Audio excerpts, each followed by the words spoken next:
Excellency, not as spokesperson of the Indian National Congress, but as a citizen, Dr. Abhishek Manu Singhvi, and Member of Parliament, he will put his money where his mouth is. Maybe you should move a bill, suggest that this provision be deleted from our statute books. Let me ask Arun Vijayji to speak now.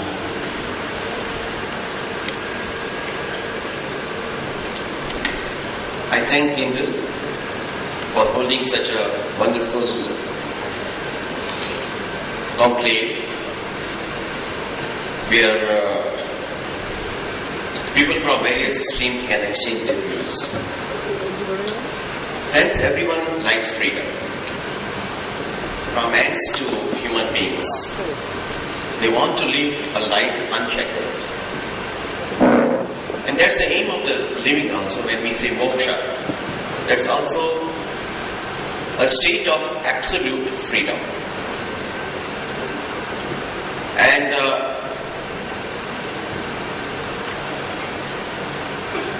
it's different when you have to conduct a society, a nation.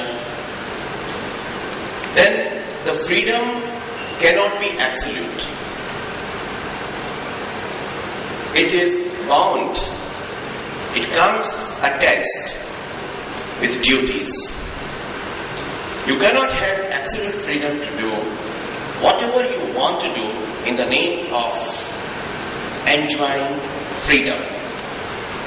No freedom in the world, in any part, even in the animal kingdom, comes without a set of duties. And the duties and freedom, the limits of freedom, both become a framework of what we say dharma, or righteousness, or the duty, not the religion. It's a soldier's, it's a person's freedom to become a soldier, and it's a soldier's duty to protect the country. So, likewise for the teachers, for the students, for the parents, I wish there were no jails and no criminal laws. There is a beautiful saying pre-Mahabharata time, which says, "Na dando na cha dandika, na rajyam na cha rajyasit, dharma naiva praja sarvam, rakshantisma parasparam." There is no king and there is no punishment. There is no code imposed by the king or the state on the people. Every citizen conducts according to dharma, according to the duties, according to the righteousness, and thus protects each other. This is something everyone would like to have, but this is not to be. This doesn't happen. And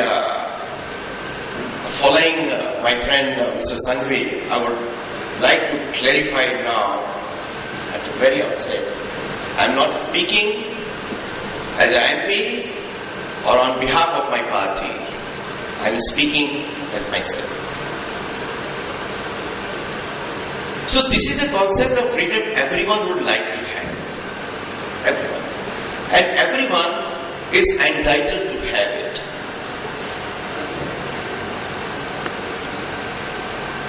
India is the country which must set an example to the world. It can. Only this country can, where the sages pronounce that the world is a family, Vasudhaiva Kutumbakam, where they never wanted anyone to be converted to his or her faith, where you can be an atheist, you can be a worshipper, you can be a faithful person, or you can choose to be a god. There cannot be any fatwa against you. This can be the only country in the world to set the standards of the highest levels of freedom. Highest levels of freedom. No banning. I am against banning anything.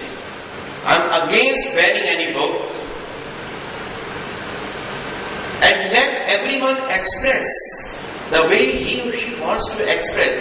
If people are not given that opportunity in India, where else would they find this opportunity?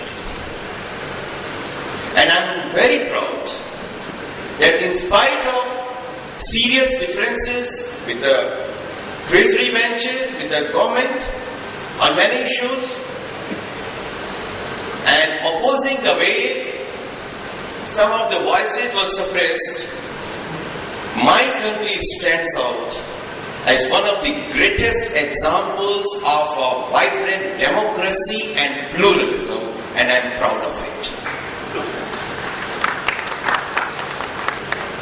It is only in this country and in none of the other countries around where people belonging to extremely different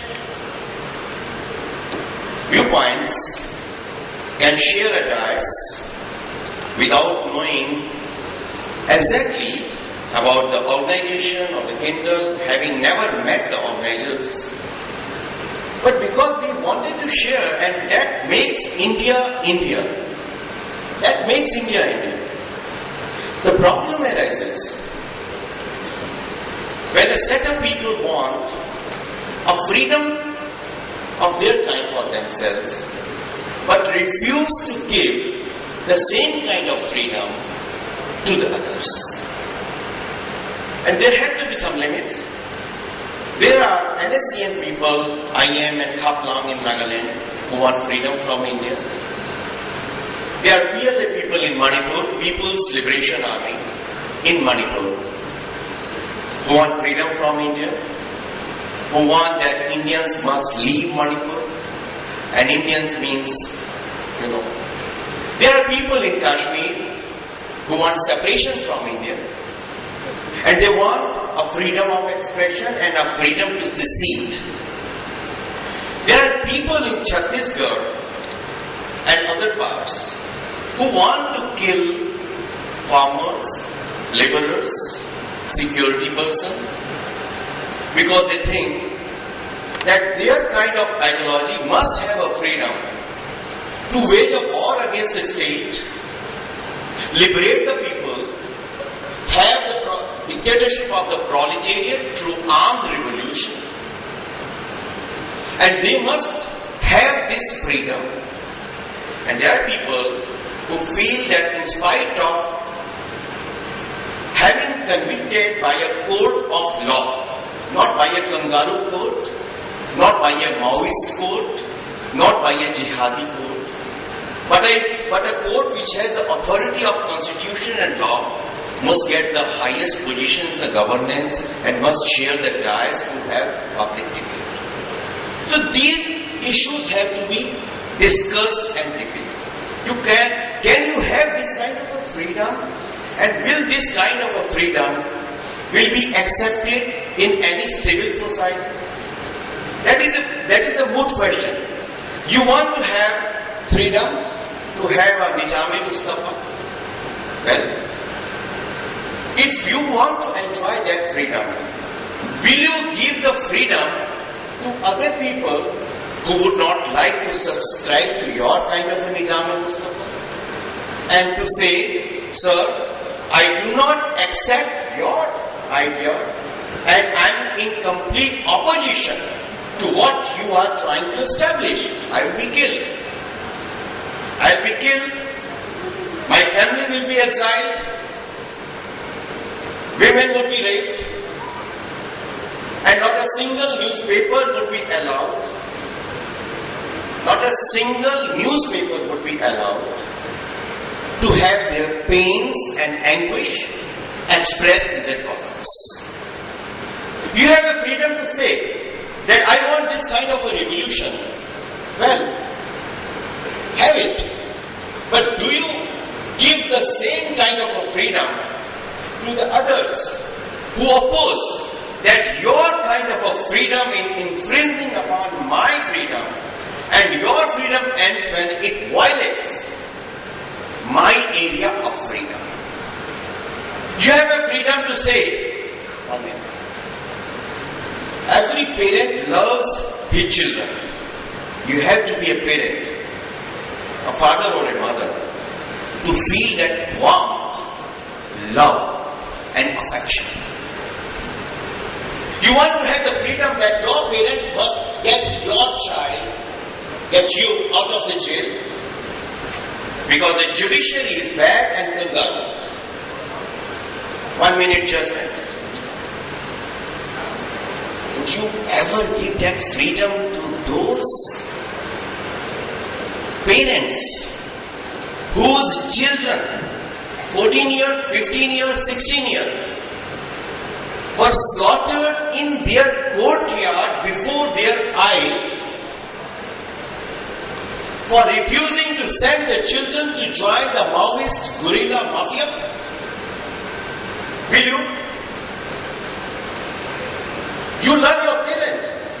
Will you ever want to visit the parent of those security personnel who are serving the state, serving the people in the public service? They are not barbarian and mercenary murderers in khaki.